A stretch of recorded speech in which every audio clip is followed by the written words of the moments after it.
السلام عليكم ورحمة الله وبركاته. أردفتو تعرف دعوتو تخيني جا عرس قدي بني جرا أكما سينما أساسنتي فتيها كبديت إندي هادان سنينجي فتيها كبديت إندي هادجا مي فتيها تي أردفتو تا سلامتا. أي السلام عليكم ورحمة الله وبركاته. شمال كم لكم أردفتو تفايا جرو إيجان أتيسا سنا فرقت فكرتهم. أتلين أفي راخية دقيسة كفوكتين أنتو تكاسي غلطهم فدا هاي قامي فتيها غرا غافي تجدي بنا. أي. أوكي غافي تيتا درا مال جتي فتيها غا مكان سي خلوغا فتيها متي غافي تيتا درا كاولات. أي. كاولات إنيو إيسة دلتة إيسة تجدتة أما فو إيسة جراتا إتجافين ديا. أني كا دلتة مكان كي كاولات تجدين جرا مكان كي أكاكيو كيو كانمو وركي أنا باسي فاميلي كي أشور. فتياني نيروبي تي مكان فتيا كجرنا باي سانيس نرمينا باسي فايزروت. إدنا ترى جودة بالي كيسا بالي روبي مقالة غولولشا تكي جرا جرام ترى جودة أشور. نانا وسانيت ترى جودة. نانا وسانيت دلتة جودة أشورا أما فو إيسة جراتا. أما في كينيا نيروبي جراتا. أما في نيروبي كينيا نيروبي خرا لما ترجمتي. كندو أرومو خيسة ترجمتي. قافي لما ده مكا قافي لما ده جناخد. أوكي. أردفتو ده قافي لما ده فتيا قافي لما ده مكا خيجة شلمان.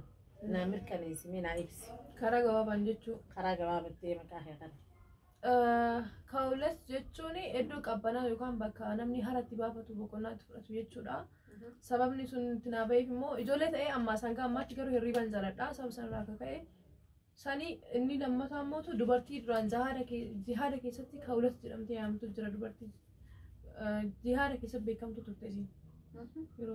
دوبارتي كاولس جرامتو تو جرا جهارة سان كي ستي قرآن الراس نجرتي. قرآن الراس نجرتي. إني لما ثامو كاولا كجر رادو في كاولا جتشون إدو بكونا يكان هارتي فراتان. أفعل أروموتي كاولا يتشو. عربي فاريتشلا. عربي فراغ فراتان متعاجو. مكان سنيفو مكان خي إدو كبنا وان تيجي بكرات فراتان. بكراها وان تيجي شاتيس تنام راجع لتا يتشو.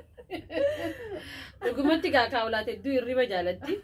إيجا. لا فاخون تول فاتيسي. كذا. دوغار لكن هنگا ماتو. يريبا نفيتي يتشو. لكومتين فدا. إن شاء الله وقال. خلنا مسيرة في سمو خلنا مسخاسو ينا. كان رفيس.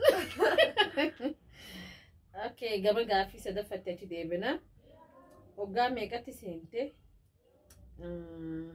وقامي قاتي سنتي جماعة أرتي خنا لما فادي بيتي قافي والقبتي أتي وقامي قا أرتي سنتي إيجسو أرتي يمكن سيف مالي فكينا أرتي خنا إنيو سيف ده جماعة أرتي خنا تيسياس ده سيجت أي سيفين ديبسا قالوا قافي سان منجرا كنا قافي ساد تكتكان سيجاجة كده قافين تون قافي سدفات ولي كبتي أتي وقامي كا جماعتي خنا سنتي almost أمس كل سديس جرا قافا أرتي كنا جماعتي قافا سنتي شودا أتي أمتى إسي أمتى كل سديتي جماعتي سنتي أرتين سيف مالي أرتي شو أنا فوان قد دارا لقاد بتشودا مالي يتون دران الرجال لا تشوتوري قالوا موت دران الرجال جماعة أرتي كانوا فريدة كيانة أرتي نينجا لدا يرون دراما لالو كان موفي كرا لالو أن أكاس سربا سونتاني أرتي كيسا دراما فدا دراما وللوان كرا تيم بيكمو كانوا فدا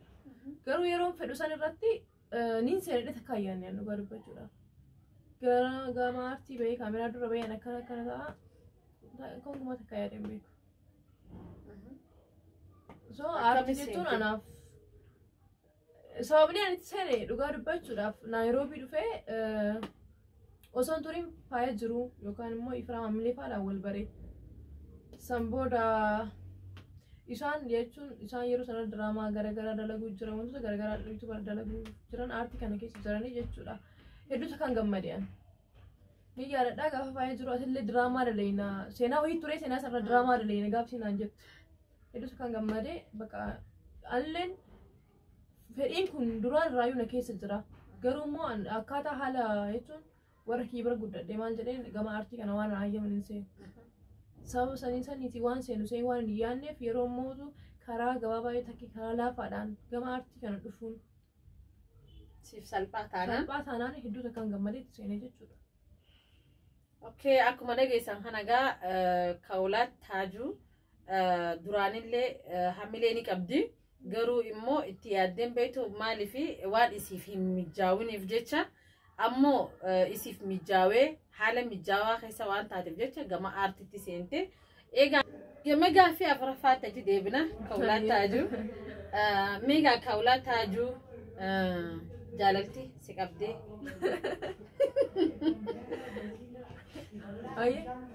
Jaalalti si qabdee? Jaalalti Dhageenye? duraan na qabdee ni beektee jaalalti. Okay, jaalalti egaa si qabdee beektee fu ati waggaa meeqaa jaalalti si qabdee? Ana amata 12. Ati amata 12. Amata 7 dura jechuudha. Amata 7 dura jaalalti ka qabdee amata 7 dura. Meegaa egaa jaalalti si qabdee fu gaaffii jaalalaa si dhiheesseef moo isaa siif dhiheesse? Ani dhiyeessiniif ani jechuun an dafee illee hin jaalanne akkam ture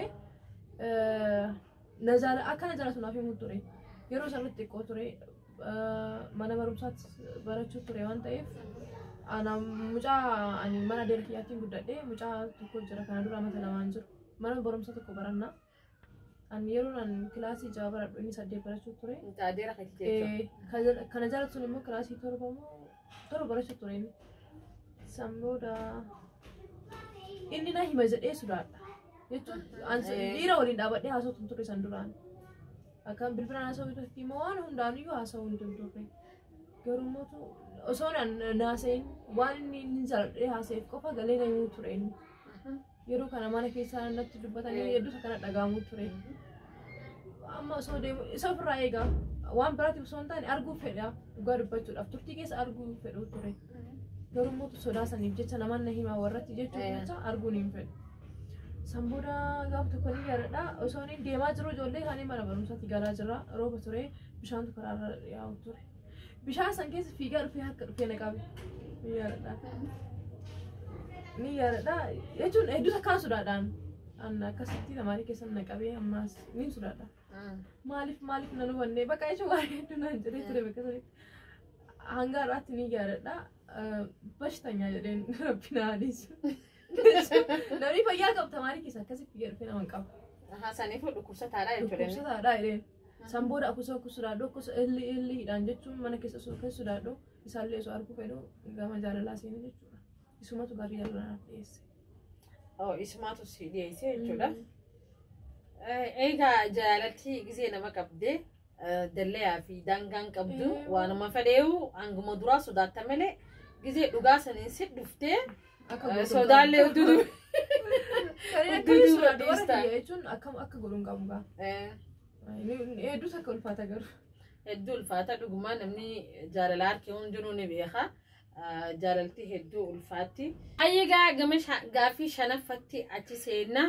Mee Fatihaa yeroo hunda jaalala namni nama gaafatu akka aadaa godhannee jechuudha yookaan akkuma namoota nuti hundinuu beeknutti shamarran irra guddaa gaaffii jaalalaa dhiiraaf hin dhiheessan.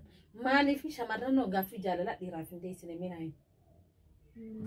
Ani beeku jechuun akka ilaalcha kiyyaatti aadaa jechuun safuu wayiitti fakkaata.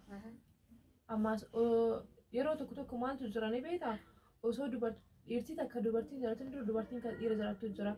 Akkasillee taanaaniin isa wajjin haasawuu waan garaagaraa feeti malee isa dura afaanii baastees jaaladha jechuun ni ulfaata.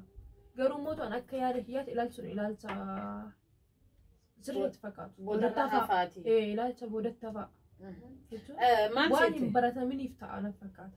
Egaa jechuun dhiirtiinis jaalalti tun qabdeetuma baadhachuu dadhabeeti nama isaanitti himatee nama jaalala san isa gargaarutti himateeti akkasitti furmaata argata jechuudha.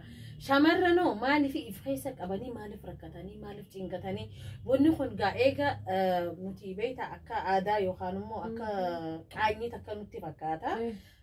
Garuu haalli kuni haala sirriitii miti. Ilmi namaa waan isa dhagahame dirree baasee yoo ibsate dhukkubnilleen akkasuma yoo himatanii dawaa argatanii akkasuma saniifuu ilaalcha kun waan boodarra hafaati. Ilaalcha boodatti hafaadha. Yoo ni fisiin gaafattee ammas jaaladhattee takkitti kalikki jaalattee yoo jiraattee gaafattee yoo ni gaafadhe inni maal naan jedhe na jibba takkii na tuffata jettee yookaan immoo saayiboonni geelee hira hedduu qabda. Kana cinaa jiran sun na tuffatan akkamitti dhiira gaafatte naan jedhan. Barmaatilee dubatti hafaa keessaa galee alaa boodatti hafaa tokko keessaa akkas jettee waan laaltuuf gaafiin kun nu biratti garuu yeroo filma garaagaraa maal ilaaltu waan guddaa miti. Biyya guddatte keessatti homaa hin fakkaatu. Ammallee deebiiti waan takkaa jira dhugumatti gisee dhalaan dhiiraan sin jaaladette dhiirti sanillee ilaalcha biraatti ilaalti. Ha duraan fadullee gaafa sin jaaladette himteef booda irraa galaa'u. Irraa galaa jechuun waan hin baratamne waan ta'eef dhiiraafillee waan hin baratamne waan ta'eef isuma gaafatteen sanuu akkamitti ilaalaan jechuun akka isin tuni waan badduu taatee baalagee taatee akkasitti ilaalaan. Kiiloon isii gabbu'aa amma yeroo gabbu'aa kabajaan isiillee gabbu'aa akka qaanfannoo kan godhu jiru jechuudha. Gamta akka takkaan gisee ilaaltu uummata dhiiraa sanii jechuudha. Dhiirtinis waan akkanaa kanarraa qusadhaa amma jechuun hubadhaanii. Waan isii keessa jiru ibsatti malee baalagummaa fi yookaan immoo kabajaa daddeetii. Sodaata akka malee dhaqee himaddu amma rakkoon qabu. Qaraati si mata gaariitti. Egaa waan immoo hundaafuu nuti eega Oromoo taanee eega ammaas Islaamaa taaneefu keessatti kabajaa ifiitiifis safuufiitis eeggachaatuma waan gootanii waan nuti jenne jalallee hin deemina. Ilaalcha mataa keessaniitiin tarkaanfadha. Nuti ilaalcha keenya himne isinis keessan isinii beeka. Hayyegaaf Fatiyaa maqaa kana anaaf baasee fi Fatiyaa gaaffii jahaffaatti jaalalti siif maalime? Gaaffii xumuraati beeka. Jaalalti anaaf jechuun akka hedduutti hiikachuu danda'a. Jaalala warraaf yookaan faamilii keetii jira. Jaalala obboleeyyanii jira jechuun nama saayiboota kee alaa baratee obboleessaatti aanfattu jira.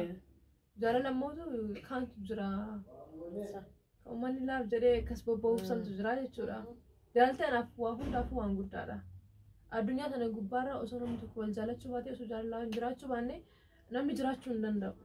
Osoo asi jaalachuu baadhee takki isin feene ani bakka hin argamu. Atillee osoo jaalachuu baattee immoo wanta itti anaa wajjin dalaguu waan hin feetu. Jaalalti anaaf bakka guddaa qaba. Waan hundumaa dura anaaf jaalalatu jechuun anaaf waan hunda dura jaalalatu naaf jira akka kiyyaatti. Egaa jaalalti gisee jaanii akkuma Fatiyaan jettetti karaa hedduutti hiikama. Jaalalti dura gisee lafa gabbuutee wanni ati agartu jaalala haadhaa fi abbaati agarta. Saniifuu jaalalti addunyaa kanarratti wanni barbaachisaan addunyaafillee akhiraafillee namaaf faayidaa qabdu jaalala. Jaalala gama kaaniin baannu jaalala gisee jaa waliigalatti jilmatti hajenne.